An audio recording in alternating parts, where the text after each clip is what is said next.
तुम्हाला वाटत असेल, डॉक्टर साहेब आज काय करत आहे? काय सांगणार आहे? डॉक्टर साहेब आज तुम्हाला काही सांगणार नाही. आज काहीतरी दाखवणार आहे.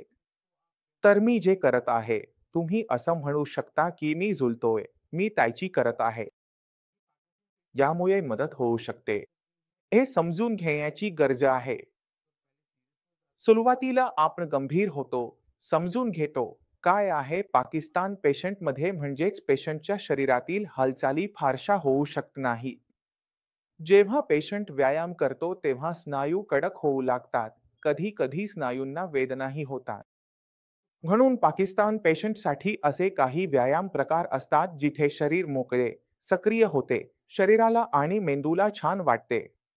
कारण जर तुम्ही कुठलाही व्यायाम करत असाल आणि त्यामुळे थकत असाल, शरीरात वेदना होत असतील, 2-3 दिवसांनी तुम्ही तो व्यायाम करणार नाही. म्हणून आपल्याला असा काही टिकाऊ व्यायाम प्रकार हवा असतो जो तुम्ही दीर्घकाळ करू शकता, ज्यात पडण्याची भीती नाही, जखमी होण्याची भीती नाही, ज्यात शरीर सक्रिय राहतं, तुमचं ऊर्जा पातळी उच्च राहतं. म्हणून आपण सतत शोधत असतो, शोधत राहतो. आम्हाला मिळालं टायची, पण ते भारतातलं नाही. सुरुवातीला सांगतो, टायची हा चीनमधून सुरू झाला आहे आणि आता तो संपूर्ण जगभर पसरला आहे. आणि त्याच्या संकल्पनेला समजून घ्या, फक्त व्यायाम म्हणून पाहू नका. संकल्पना अशी आहे की तुम्ही दिवसभर काही ना काही काम करत असता किंवा बेडवर झोपलेले असता, तेव्हा तुम्ही तुमच्या सर्व स्नायूंना हलवत नाही. म्हणून जर तुम्ही कधीही, कोणत्याही वेळी तुमच्या शरीराला हलवायला सुरुवात केली, तर एका अर्थाने काय होतं की शरीर उघडायला सुरुवात करतं. जिथे-जिथे वेगवेगळ्या ठिकाणी तुम्हाला वेदना, सूज किंवा दुखणं आहे, तिथे आराम मिळायला सुरुवात होते. शरीर आपल्या क्षमतेच्या मर्यादेत राहतं. स्नायूंमध्ये कधीच वेदना होत नाहीत. म्हणूनच डायची पार्किन्सनच्या रुग्णांसाठी खूप चांगलं आहे. आता हे कसं करायचं, याचा काय संकल्पना आहे, ते समजून घेण्याचा प्रयत्न करूया. म्हणजेच तुमच्या शरीरातले जे स्नायू आहेत, ते डोक्यापासून पायापर्यंत सगळीकडे पसरलेले आहे. आता तुम्ही तुमच्या शरीराला जाणवायचं आहे. डोक्यापासून सुरुवात करू आणि पायाकडे जाऊ.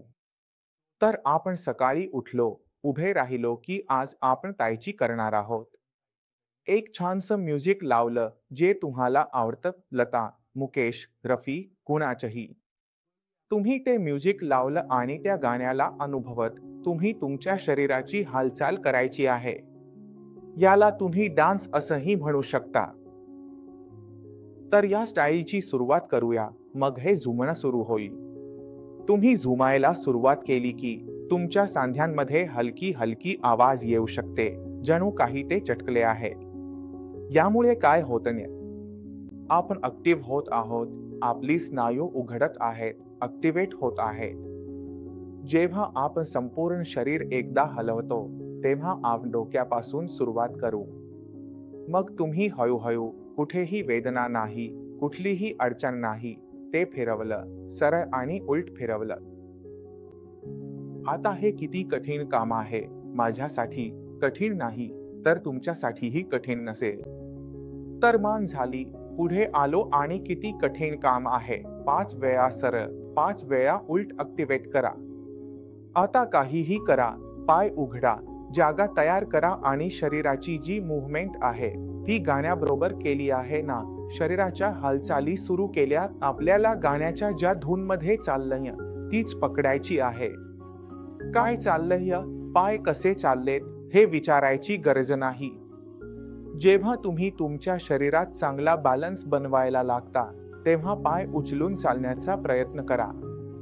मग काय होतं की तुमचे शरीर उघडायला लागतं आणि हे रोज केलं, मजा घेतली, तर मजा आली आणि तुमच्या स्नायूंची ताकद वाढायला लागली, तुमचा बॅलन्स सुधारायला लागला.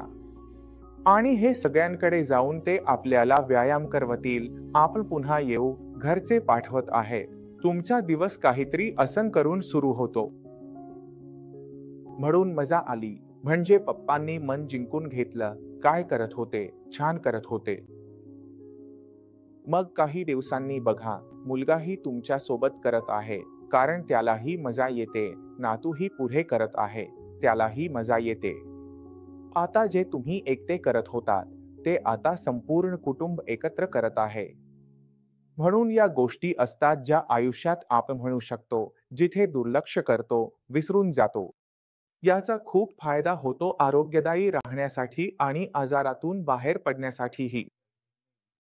म्हणून मी आशा करतो की या व्हिडिओमधून तुम्ही टायची शिकला असाल. ठीक आहे, कन्सेप्ट समजला असेल.